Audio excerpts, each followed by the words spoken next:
Thank you. I'm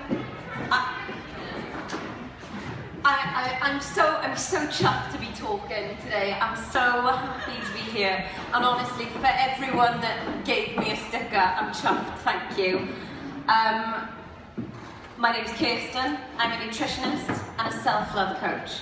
And today I'm going to talk to you about shadows and sunshine and how to live in the light. But before I do that, I think that it's really important to say that I haven't always lived in the light. And 5 years ago, on this very day, it's so unbelievably symbolic, but life is like that sometimes. I didn't want to be here. My life, as I knew it, crumbled. I'm going to try not to cry as I say this. But I was made redundant. A few weeks after that, my boyfriend of 3 years, I found out I was pregnant. On the day I found out I was pregnant, my boyfriend of 3 years dumped me. And he told me if I didn't have an abortion, he would kill himself. What do you do? Life, I didn't like it. But the universe always gives you signs. And a few weeks later, I left hospital, no longer pregnant. And I lay on my bed and I vividly remember thinking that I would never smile again. I didn't see the point, like, how could everything come crumbling around me? I wallowed in self-pity, depression and darkness for about 18 months. And then my friend said to me, read this book. And everyone's talked about the book that brought them here. And my book was Dr. Wayne Dyer, Your Erroneous Zones, The Error of Your Thinking. And I cannot tell you how messed up my thinking was. So today I'm going to give you my spiritual toolkit from not wanting to be alive to be on this stage. Today was the day that my baby was due to be born, 4 years ago. But I'm okay. So in my absolute worst dark days, I felt helpless. I was a qualified nutritionist and I didn't know what to do. So whenever you feel helpless, find someone who needs your help. I started writing nutrition articles and they got published, and I think at first I did it because I needed that validation. I needed someone to want me or to be purposeful or to have a use. And I wrote, and people wrote to me and they said, thank you. My daughter's behaviour has changed. I'm pregnant with a baby. I'm no longer on depression medication. I've stopped my diabetic medication. When you feel helpless, whatever it is, we all have a skill within us. Even if it's just helping someone cross the road, there is something inside us all and we can all help someone.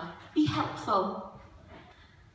Whilst I was in my helping everyone stage, my friend is a florist. My best friend's a florist, so I used to help her deliver flowers. And one day I was delivering flowers to an old lady, and this 90-year-old lady came to the door, and I recognised her. And I said, Mrs. Singer? And she said, yes. I said, oh my goodness me, you're my dyslexic teacher. When I was 8 years old, I'm dyslexic, so I had a teacher help me basically learn how to spell. And she was living on her own, she was lonely, and I used to go and visit her once a week, and every week she used to say to me, what have you been up to? And I used to be like, literally like trying to get dressed and like breathe, you know, that was the place I was at. And she said to me, she said, Kirsty, to be interesting, you must be interested, and you're so interested. And this woman just had a wealth of information about her, and her telling me being interested in her life, made me interesting, was phenomenal. Like, the power of now, how many of us don't live in the moment? I'm guilty of it even now, knowing this stuff.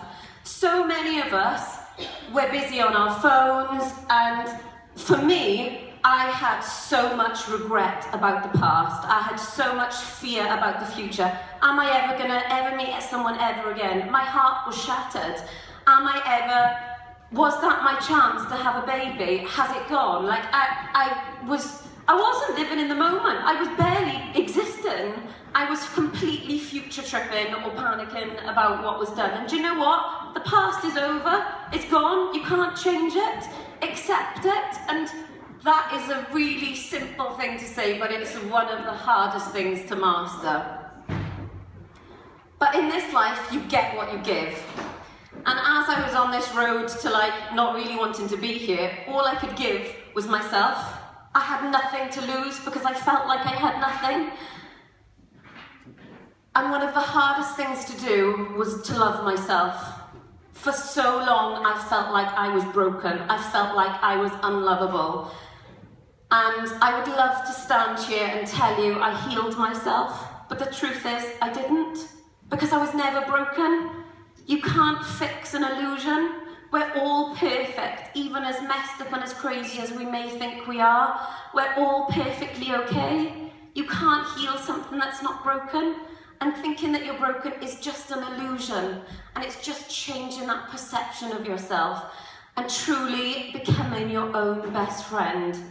I was like a terrorist in my head, constantly torturing myself. I would never ever dream to say to someone else some of the things that I said to myself. I was an absolute bitch to myself. So stop it if you ever think, would I say this to someone else?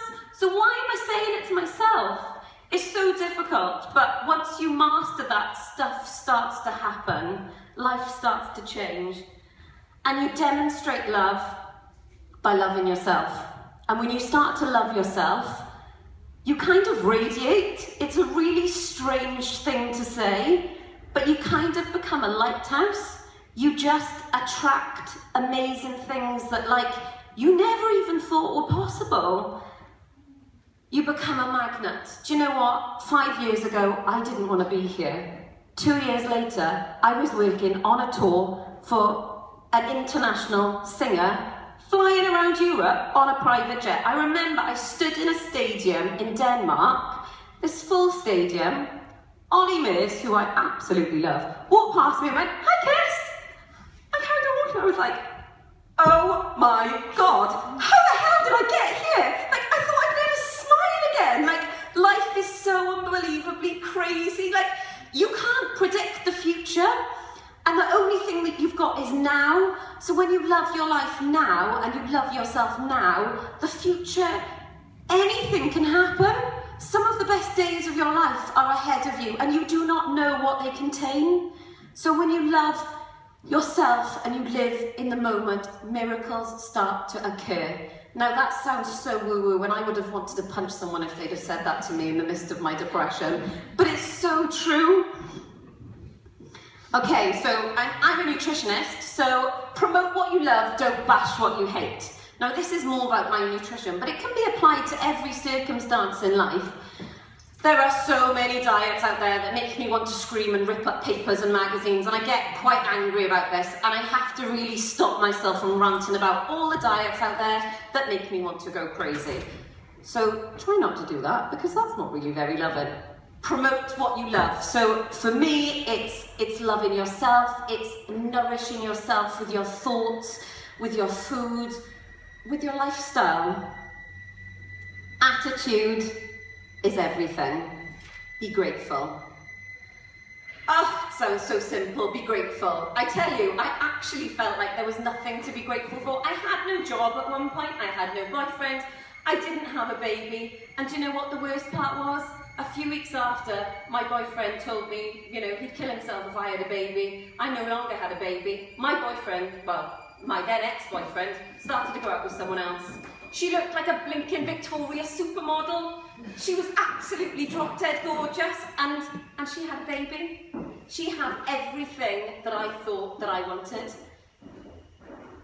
But it's attitude.